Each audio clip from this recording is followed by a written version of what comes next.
నమోదు కావడంతో అలా కొన్ని ఆఫర్లు రావడంతో పలు యాడ్స్లో నటించింది.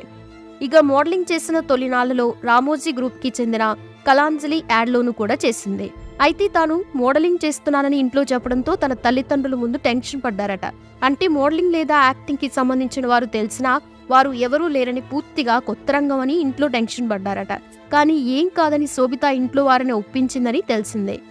ఇక శోభితకి ఖాళీగా ఉన్న సమయంలో టూర్లకు వెళ్లడం, అలాగే కొత్త ప్రాంతాలకి వెళ్లి కొత్త విషయాలు తెలుసుకోవాలనుకుని ఇంట్రెస్ట్ ఉండడంతో అలా ఒక 10 రోజుల పాటు టూర్లోనే ఉండేదట. అయితే మోడలింగ్ చేస్తున్న టైంలో 2016లో సినిమా కోసం నటీనట్లు కావాలనే ప్రకటన చూసి ఆడిషన్ ఇచ్చేందుకు శోభిత వెళ్ళింది. నిజానికి శోభితకి అక్కడికి వెళ్ళాక కూడా ఏ డైరెక్టర్ కోసం, ఏ సినిమా కోసం ఆడిషన్స్ ఇస్తున్నారో కూడా తెలియదు. కానీ అక్కడ ఒక 45 నిమిషాల పాటు వివిధ స్టిల్స్ లో, ఎక్స్ప్రెషన్స్ లో ఆడిషన్స్ ఇచ్చింది. అలా మరుసటి రోజే అనురాగ్ కశ్యప్ డైరెక్ట్ చేస్తున్న రమన్ రాఘవన్ 2 ఓ సినిమాలో సెలెక్ట్ అయినట్లు ఫోన్